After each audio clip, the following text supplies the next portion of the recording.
Oui, donc comme promis, voici donc les images du pesage 2025. Bienvenue à toutes et à tous pour cette nouvelle analyse. Aujourd'hui, on plonge au cœur d'un moment clé des 24 heures du Mans, le fameux pesage. Oui, le pesage. On s'appuie sur un document assez détaillé qui décrit ces vérifications techniques et administratives. L'idée, c'est de voir pourquoi c'est bien plus qu'un contrôle de poids et comment ça lance vraiment la semaine. Exactement. Et premier truc qui frappe quand même, ça se passe en plein centre-ville, place de la République, et c'est gratuit pour tout le monde. Ah oui, ça c'est unique, C'est le coup d'envoi populaire, quoi. Difficile de faire mieux pour lancer les hostilités, non? carrément. Ça met direct dans l'ambiance si spéciale du Mans. Mais bon, revenons sur ce terme, pesage. Vous disiez, c'est un peu court comme description. Oui, on imagine une balance, et puis c'est tout. Mais visiblement, c'est plus complexe. Beaucoup plus, oui. En fait, c'est tout un ensemble de contrôles techniques et administratifs aussi. Super rigoureux. D'accord. L'enjeu, il est double et il est fondamental. D'abord, s'assurer que chaque voiture est nickel, conforme au règlement technique. Et il est épais, le règlement des 24 heures. J'imagine. Pour l'équité, donc. Voilà. Pour l'équité sportive. Et puis, tout aussi important, vérifier la sécurité. C'est un passage obligé, vraiment, sous l'œil de la FIA et de l'ACO, pour l'intégrité de la course. Alors concrètement, ça se passe comment, ces contrôles techniques? C'est quoi le programme? J'ai cru comprendre que c'était très méthodique. Ah ça oui, c'est millimétré. En gros, il y a 3 phases pour chaque voiture. D'abord, les mesures de base. Le poids, bien sûr, et les dimensions. Longueur, largeur, les porte-à-faux. Tout y passe. D'accord, la voiture sous toutes les coutures. C'est ça. Ensuite, deuxième étape, inspection du dessous de caisse. Très détaillée. C'est là qu'on vérifie la fameuse planche. Ah oui, la planche. Ce truc en bois ou composite sous la voiture. Exactement. Elle assure la garde au sol minimale imposée par le règlement et elle a un rôle aéro important aussi. C'est un point très surveillé. Un classique des discussions techniques en sport auto. Et la troisième étape? Et bien là, on passe aux équipements de sécurité. Extincteurs, harnais, coupe-circuit. Tout doit être homologué, fonctionnel. Et aussi l'électronique. Les transpondeurs pour le chrono, la télémétrie. Rien n'est oublié. Rien du tout. La sécurité avant tout. Et le poids alors? Puisque ça s'appelle le pesage, pourquoi c'est si crucial? C'est le cœur du truc quelque part. Chaque catégorie a son poids minimum. Une hypercar, par exemple, c'est 1030 kg minimum. D'accord. Mais attention, c'est pas fini. Il y a aussi le lest de la balance de performance. La BOP. Ah, la fameuse BOP. Exactement. Ce lest, il peut monter jusqu'à 70 kg en plus en 2025. Son but, c'est d'essayer de mettre tout le monde sur un pied d'égalité, même si les voitures sont très différentes techniquement. C'est l'outil magique pour avoir une course serrée. En quelque sorte, oui.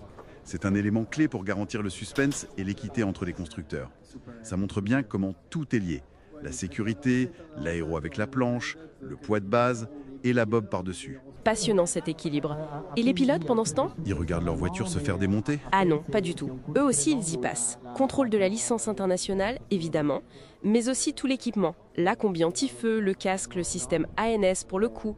Tout doit être aux normes FIA. Logique pour la sécurité. Et petit détail amusant, ils sont pesés aussi.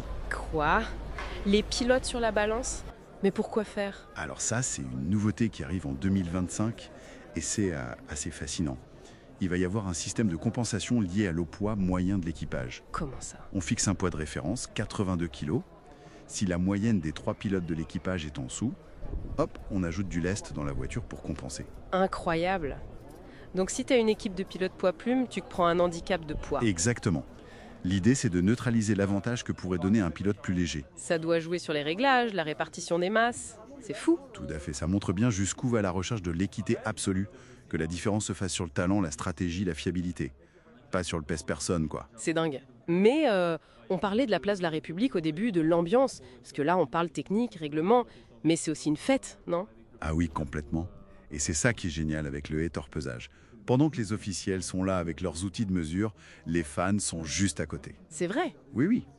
C'est une chance unique d'approcher les voitures de très près, de voir les pilotes avant qu'ils entrent dans leur bulle de concentration. On peut faire des photos, demander des autographes. L'ambiance est super détendue, très sympa. Ce mélange est assez unique en fait. Rigueur extrême d'un côté fête populaire de l'autre. Voilà. Et si on prend un peu d'auteur, tout ça, ça souligne l'importance capitale de la conformité. Les règlements FIA et ACO sont hyper stricts. Et si on n'est pas conforme? Alors là, les sanctions sont sévères.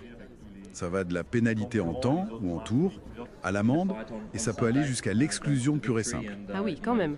Et un point important, essayer de dire oui, mais ma non-conformité ne m'a pas donné d'avantage, ça ne marche jamais comme défense. La règle, c'est la règle. Point. C'est essentiel pour la crédibilité et bien sûr la sécurité. Bon, alors, si on résume, ce pesage, c'est bien plus qu'une formalité technique. Ah oui, c'est un vrai rituel. Ça lance la semaine, c'est clair, mais c'est surtout ce moment un peu magique où la haute technologie, les contraintes réglementaires les plus pointues, rencontrent les pilotes, les héros de la piste et le public, tous ensemble au même endroit. C'est peut-être ça finalement, l'esprit du Mans. Cette alliance un peu folle entre la rigueur technique absolue, nécessaire pour la course, et cette immense fête populaire accessible à tous. C'est une très belle synthèse, je trouve. Le paysage, c'est vraiment l'incarnation de ça. Et pour finir, une petite question pour la route.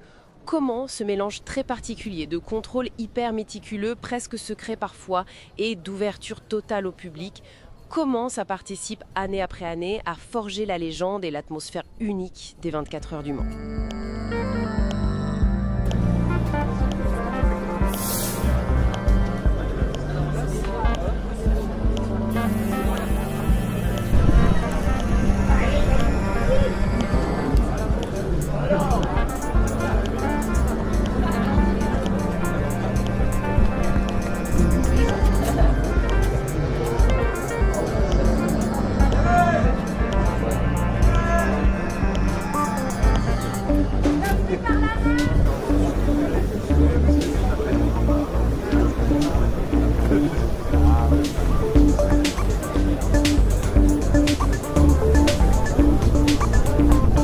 Il y a de l'expérience, je crois que c'est le troisième 24 heures du Mans de Mathias et deuxième de Lorenzo, donc ils connaissent bien le LMP2, ils connaissent les 24 heures du Mans un peu plus que moi, donc ils vont pouvoir me... Transition is with Theo and of course Lorenzo, podium ceremony, no?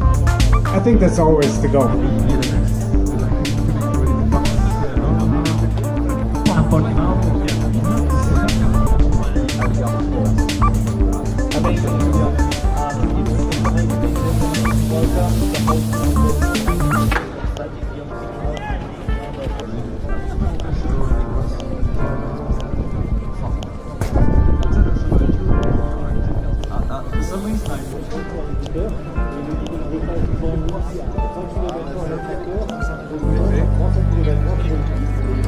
Of winning it, but of course, yeah, like you said, it's also just good to be here in the first place.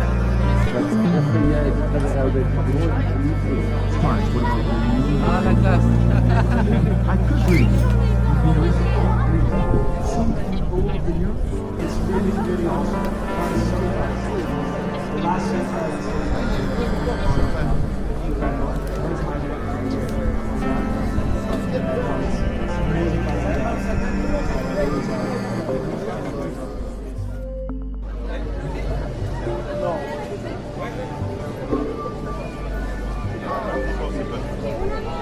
Pas de là.